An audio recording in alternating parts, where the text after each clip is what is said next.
Yeah. So, I mean, so we kind of, in the first one, we talked about the crazy things you can see. And is this something like a field that you actually want to Correct. engage in Yeah. and be a Yeah. part of? Absolutely. And sure, there's gonna be the gross things, but I agree. Like you kind of get, I don't want to say desensitized to it, but you get used to it, which is kind of Right. the same thing. Sure. But there's Yeah. still the care aspect for it. Right. So Right. can you speak to that? Like, what does that look like for you? So one of the reasons I knew I wanted to be a PA, or at least in the health profession, is because I loved science and I loved people. And I saw medicine as being a beautiful marriage of both of them, right? You're interacting with people, but you're also like working within the science realm. So there's all sorts of just interesting things to learn. Um, and sometimes you just really step back and like there's just some awe, right, at what our bodies can do, how they're designed.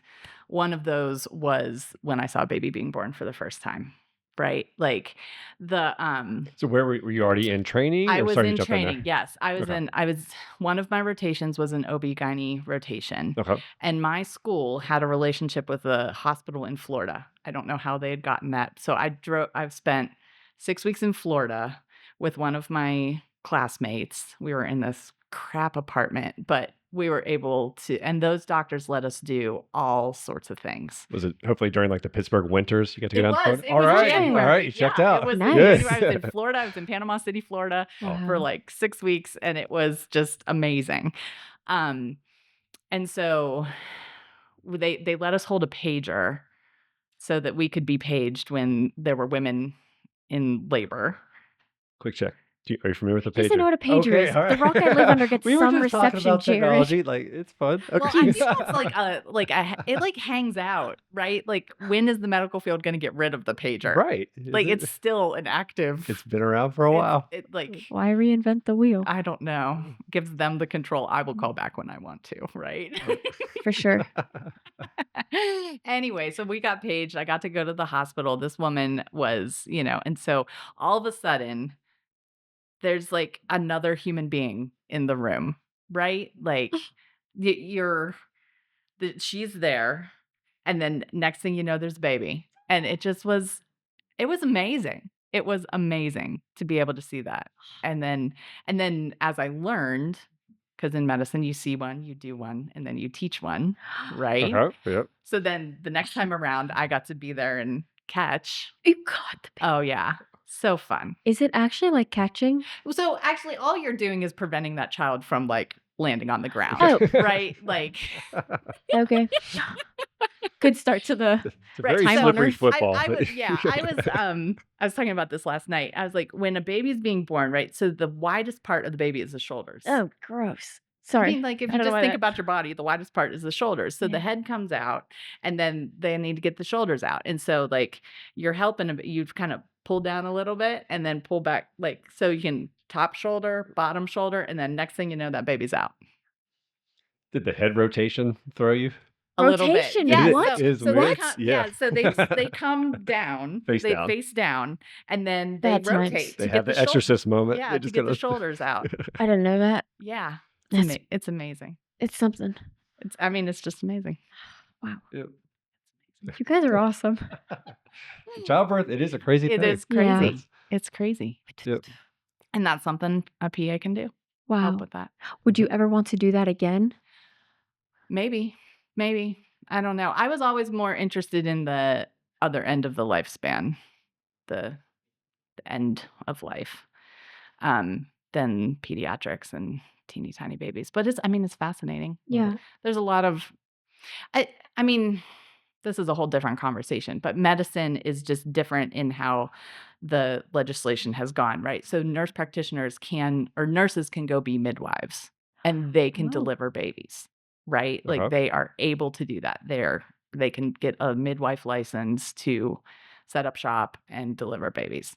Wow. A PA, because of the way of the physician oversight, I don't have that much independence, even though I have the training and I'm able to do it, right? Sure. And so that's just the way Weird. the medical laws have worked out. And someday maybe as Yeah. PAs kind of advocate for more independent practice and those types of things. So It's so, to me, kind of annoying. Like, you guys have the skills, you have the ability, you have the same amount of training and time in this thing, but you can't do it because somebody decided, like, no, this is just not in your wheelhouse, Right. even though Yeah. it totally is. Yeah. Yeah. And I mean, that's a big debate right now, right? How much can these non-physician practitioners do, and how independently can they work, and what's the regulations? And I mean, that's a huge topic. Yeah. It's an absolutely huge topic. And it'll continue to grow because I mean, we have an aging population and we have a healthcare shortage, Sure. right? And Yeah. so we need to have people working at the top of their abilities and to the full extent of their license.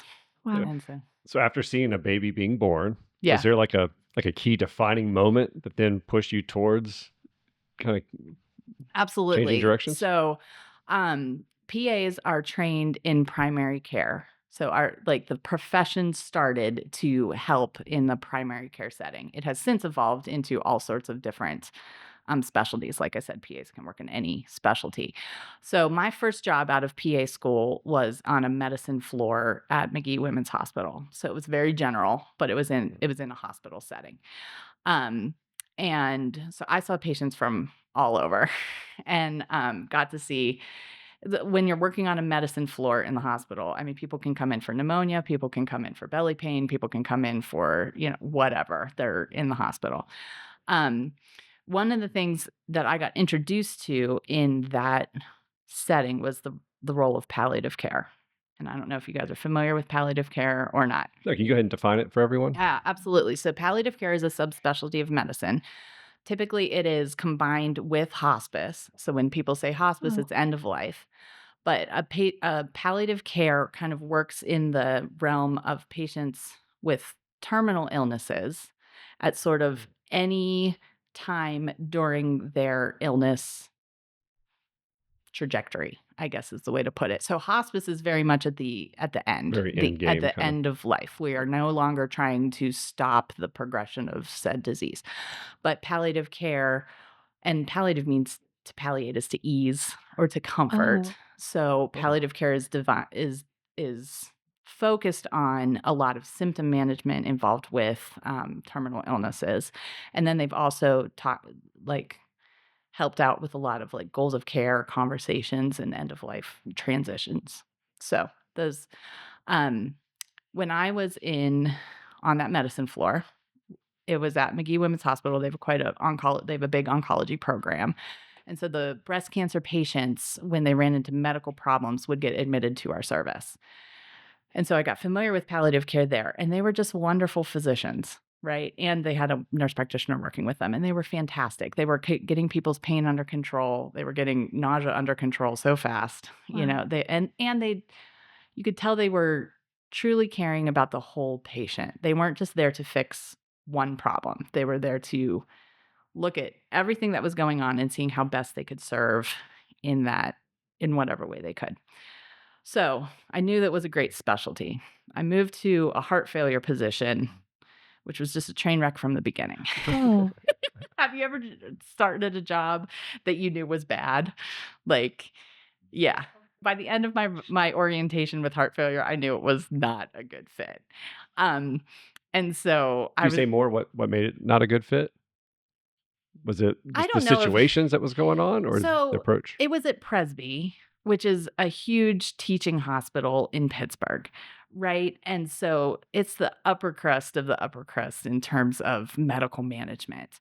And it's a transplant center. Yeah, So Starzl Institute. So they transplant. And so the patients that I was taking care of were so sick, right? They are they're heart failure patients. So their heart is failing and every other problem that comes along with it. And they are essentially at that point waiting for a transplant that may or may not come. And so they're stuck. Yeah. They're stuck. And it was hard. It was just really, really hard. And also pulmonary hypertension is a very tricky disease to treat. And I still don't think I understand pulmonary hypertension and that right-sided heart failure. It causes all sorts of problems and it's unpredictable. And so just the emotional toll, the roller coaster of up and down. And so so I had a patient, and I forget exactly what the problem was. They were end-stage heart failure.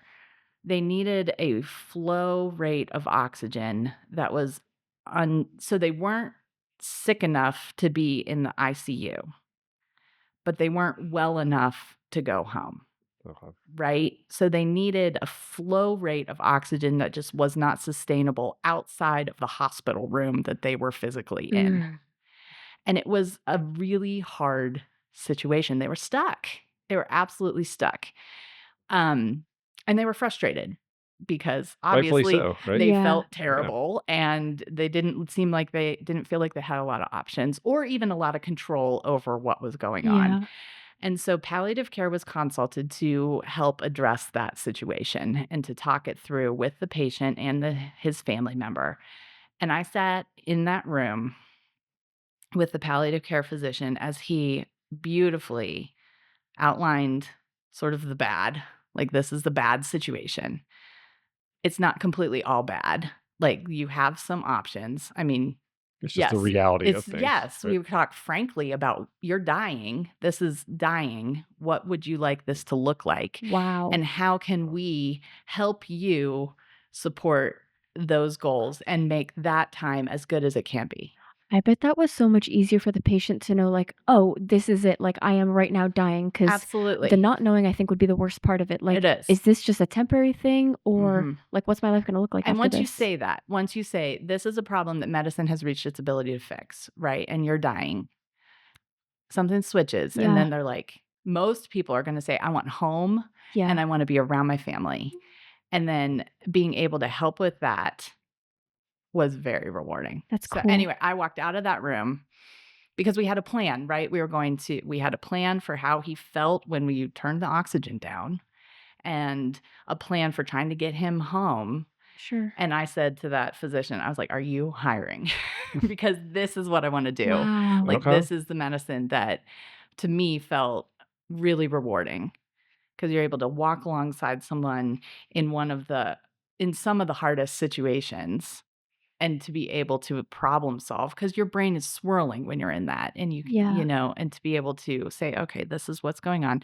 These are my options. And this is how I'm going to practically walk it out. Yeah. And it was wonderful. Was it hard or challenging for you to walk that line between personally wanting to care for someone and then also being the medical professional? Absolutely. Although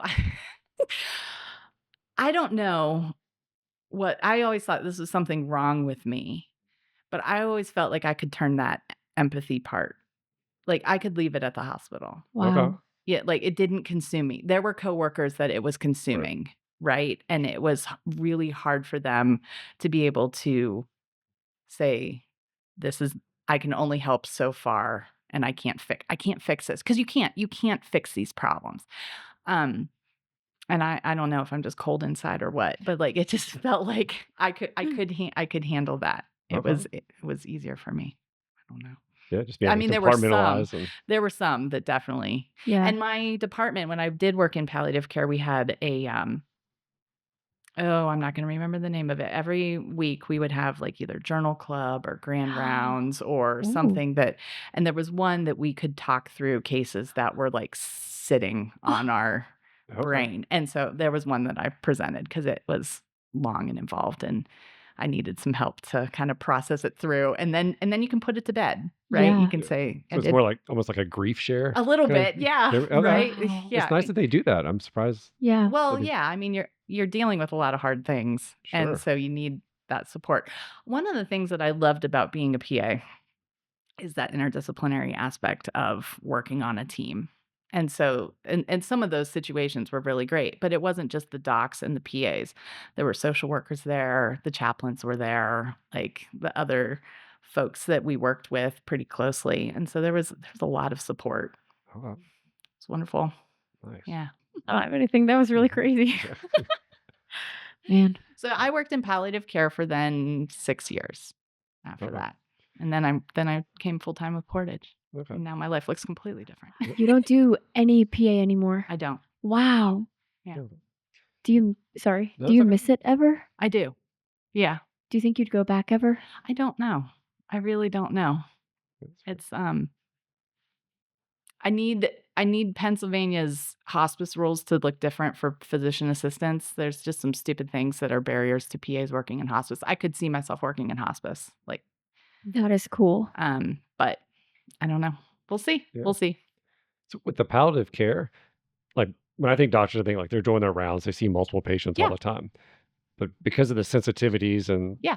towards the end of life, like would you have like a handful of patients that you're all dealing with one, or you would just have like maybe one or two, and that So was I like your typically saw world? probably like six to eight patients a day when I was in the hospital. Oh, But they weren't all end of life, right? So some okay. people were like patients who got admitted because their chemo was going bad and they needed their nausea put under control.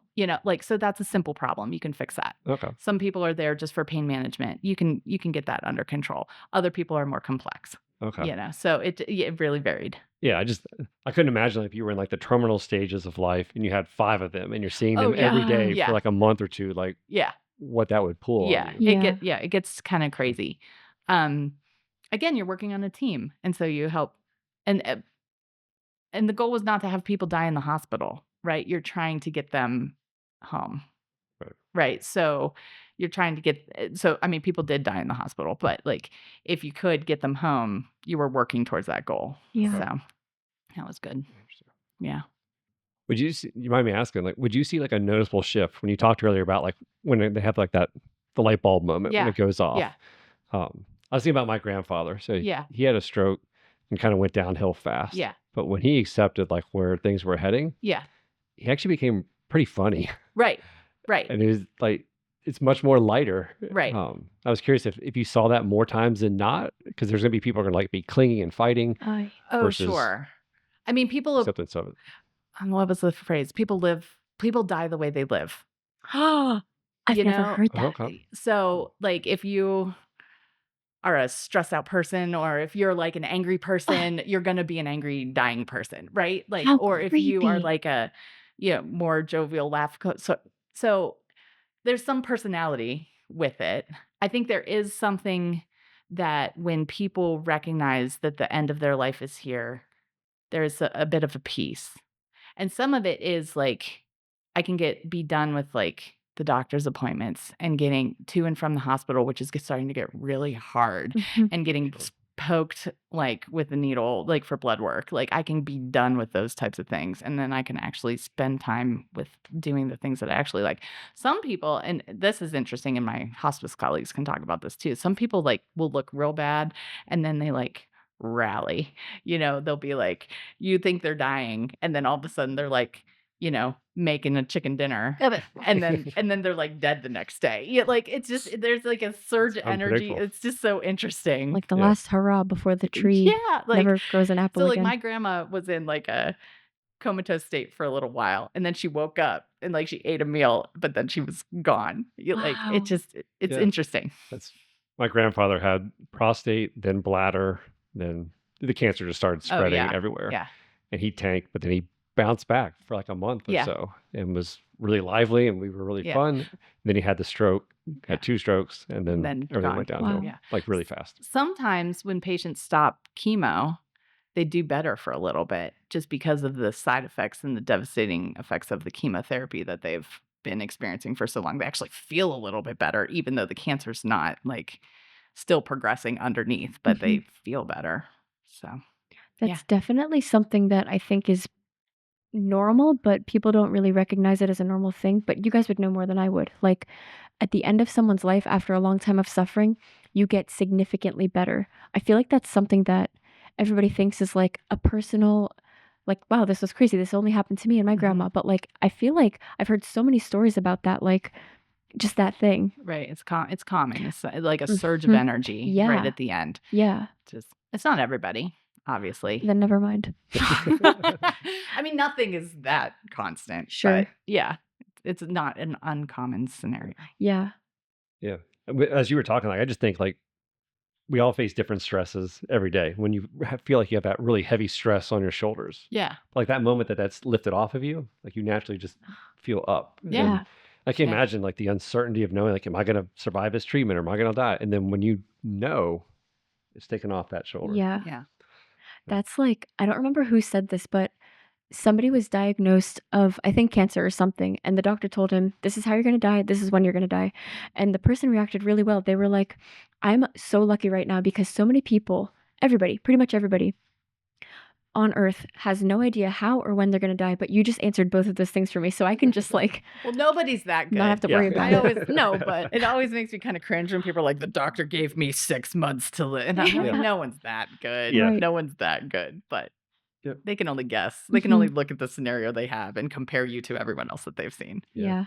So I had a friend that his dad was diagnosed with cancer, with intestinal and kidney. So he lost one kidney, lost 3/4 of his Oh my Oh intestines, goodness. my gosh. and half of his bladder. They gave him maybe like 3 to 4 weeks. and he after lived surgery. 8 years. 16. Yeah. He's still kicking. That's You know, awesome. it's like people And you're like, it's not okay. it's not like it's not predictable. Yeah. Right? Right. Like some people are yeah. amazing. That's It's- Could amazing. be their physiology or just wonderful. their drive, their fight. And Right? it's Yeah. so many factors. It's Yeah. fascinating. It is fascinating. What you said reminded me of, I can't remember his name. He's that ultra marathon runner, David something. Thank you. Yes, David Goggins. He says the way you do anything is the way you do everything. Mhm. I never thought about dying as a thing that you do, you know? We all do it. I guess so. It's not like an activity, though. It's not exactly what you want to talk about all the time. Yeah. I was no fun at parties when I worked at palliative care. People asked me Really? what I did, and I'd be like, "Well, I work in palliative care. What's that? Oh, Let me get you a ter- drink. terminal Like, illnesses and transitions to hospice, and all my stories are sad. And now no one wants to talk to me anymore. Oh, no. And yet you're still laughing and you're smiling. You're Yeah. still you. So Yes, there's absolutely. something to be said about that. Mhm. Yeah, It was for sure. fun. Wowie. Anyway, Cool. I think I reached the end of my paper. No, you didn't. You didn't tell us about the nosebleed GI tract. I didn't. You're right. We can end with that one, I think. Oh my goodness. Okay, so we're back on the medicine floor, right? And people can get admitted to the medicine floor for any reason. And this guy came in with a GI bleed. Define GI bleed real So quick. your GI tract is from your mouth to your rear end. And there was a bleed along the way, past his stomach, somewhere in his small or large intestine. Probably, by the way it smelled, it was small. Oh. Oh. Okay. And so this man is having explosive, bloody bowel movements that No. are just uncontrollable. No. Yes. Is he in And- pain? Yes, of course he is. I don't know. Never had that. I can still visualize him like on the hospital bed, like Oh, bracing boy. himself because he can't control it, right? He's bleeding and pooping, bleeding and pooping. Very unstable. He should not be on the medicine floor. Where should right? he be? He should be in an intensive care unit Oh. because he was my patient. I was in charge of him.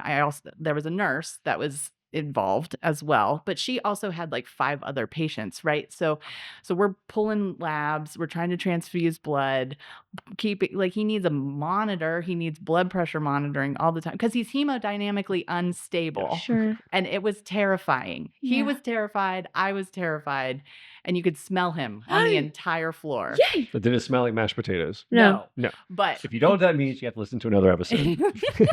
Not even one potato. if you've ever smelled blood that has been digested by your GI, it is a specific smell. And all of our listeners who have smelled it before, no, like you can smell it. Like it's a memory. Can you describe it? I don't even know if I can. It's terrible. Got it. Okay. Bad smells. But it is so specific. It's a GI bleed. Right. And I think I called again, I was at McGee. Our ICU was, I think, only 5 beds and they were full. And so Hi. that's why this guy was stuck on my floor. I think I called that ICU fellow. He was probably so tired of me. Hi. You need this patient. Like, I can't take care of this patient. This patient's going to tank. Like, this is not going to go well. Yeah. I need you to come take care of him. It was insane. I mean, I'm pretty sure the patient lived. I mean, I got him to the ICU. He lived through my shift and got, Okay. And what the GI folks would go in with a colonoscopy and find the spot of the bleed and hopefully make it Patch it up. stop. Yeah. But it was terrifying. I don't know what I was expecting when I asked for that story. But that was not wasn't it. That wasn't it? No, I thought like this guy had a nosebleed and he sneezed and a little bit of poop came out. Oh no. I don't know. No. It Not what I looked was like expecting. it was a murder scene. Oh, Yeah, no. it was It was terrible. It was terrible. I forget how low his hemoglobin got. It was probably in the 5s. Normal's 11 or 12. Oh, I didn't know And he that. got down to 5. Can they do transfusions on your Yes, floor? Or, yes. So that's yes, actively so going. yes. So we're trying to support with fluids More and in and what's more coming in, out. and try. Yes, but that's what's Oh. tricky, and that's what's Right. not appropriate for the medicine floor. That's why he needed to be in an ICU. He needed one nurse, and he Yeah. needed a little A more. lot of attention Yeah, on that Yeah. behind yeah, or in his colon somewhere. in his colon. I did have a nosebleed story. What the heck? It's not great though. So this was another thing that a patient came in. She's a woman, and she had an uncontrolled nosebleed, Okay. which Wait. is something that you do need to go to the hospital for, right? If you're not Define uncontrolled. it just wouldn't stop. After how long? I mean, hours. Okay. So we're About not half a box of tissues or Well, more. Right? yeah, we're not talking about gut, it's just oozing. It's just not it won't. stopping. Okay. And so what the ear, nose, and throat guys do, they this is a lot bigger up here than you think. Yeah. And so they put stuff up there and they blow up a balloon and then they try to hold pressure, because that's what you do with bleeding, right? You hold pressure. And so they tried to get it up there. It wasn't. So she was packed on one side and the other. So then she's still bleeding off of the other. And I forget what I was doing. I think I put Afrin up her nose or something to try to constrict those blood vessels down. And she vasovagaled on me. She just completely passed out. Oh. And I had no idea what to do. So I started yelling and we called a condition and everyone came running and she was fine. But Just bleeding from other parts Yeah. now. Came out of her ear. but that was surprising. I was like, what What? am I supposed to do now? Or a nosebleed. I For think- a nosebleed. I'm gonna regret this, but what caused her nosebleed? I have no idea. Oh, okay. I don't know. But most of them are caused by people sticking yeah. A Lego. A Lego. Stuff up there. One time I saw Leave there was your nose chocolate alone. on my shirt, so I wiped it like this, but the shirt. Oh, and then you I punch your punched face. myself in the face, and I was like, that didn't hurt that bad. And then I started bleeding from the nose Yeah. for a half hour. And I don't want to get graphic, but it looked like somebody carved a deer in the bathroom sink. It was so crazy. Well, think about your brain, right? Your body wants your brain to live. And what do you need to live? You need glucose and you need oxygen. There's a lot of capillaries up here Yeah. carrying all sorts of things up to Yeah. your brain to support that. So yeah, there's a When it trauma. bleeds, it Wait, so you're supposed to bleeds. hold up here, not down here. Up here. Yeah. Okay, that's good to know. I've just been holding down Yeah, here. don't- And that does the trick, but it's Yeah, such a long nose. Up here. Pinch anywhere. Yeah. And hold for a long time. I think it's 5 minutes or something. Even if it stops, you Yeah, still hold it. Yeah. Okay. Yeah. Pressure, pressure, pressure, pressure, pressure. So it Yeah. stops. Yep. Do you punch yourself in the nose often? I'm just, No. just checking in. Haven't deserved it since. Okay. Okay. No, it was just because my fist got caught on the shirt that I was cleaning chocolate off of, which I don't even know how chocolate got on my shirt. I don't eat it that often, but it was there, and then it wasn't. I'm totally worried you're going to do it right now. I'm not gonna Don't give yourself a nosebleed. I won't. On But purpose. thankfully, you have a very loving and caring PA who's right here. That's true. Yeah, Maybe well, I will, We'll just in hold- case. We'll hold pressure for a while. Yep. Okay. Very good. Right. Right. Oh yeah. Thank you. Please check out our, socials in the bio. This was great, guys. All right. See you later. Bye. Thanks, Alycia.